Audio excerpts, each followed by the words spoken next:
तर याआधी खंडणी प्रकरणातील आरोपी वाल्मिक कराड देखील पुण्यामध्ये सीआयडी समोर शरण आला होता। त्यामुळे संतोष देशमुख यांच्या हत्या प्रकरणामध्ये पुणे कनेक्शन समोर येत आहे आणि यावरच राजकीय प्रतिक्रिया उमटू लागल्या आहेत। मुख्य आरोपी तो नाही ते प्यादे आहेत। मुख्य आरोपी ते आका आहे।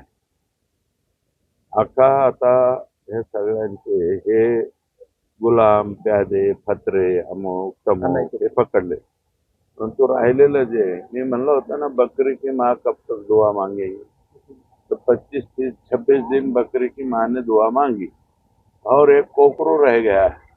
वो कोकरू भी जल्दी से जल्दी पकड़ो, ऐसा हमारा विनती। उशिरा का होईना सापडलेत, पण मला एक गोष्ट आश्चर्याची या सगळ्या केसमध्ये वाटते की ज्या अटक होतात त्या पुण्यातूनच कशा होतात। पोलीस यंत्रणेने फक्त मीडियाच्या स्पेक्युलेशनपेक्षा मला वाटतं पोलिसनी एक ऑफिशियल स्टेटमेंट करावं की नक्की काय चाललंय।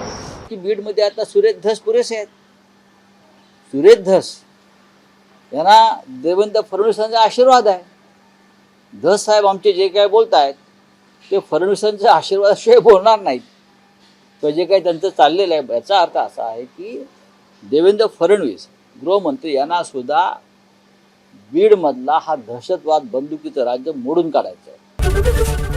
एबीपी माझा, उघडा डोळे बघा नीट।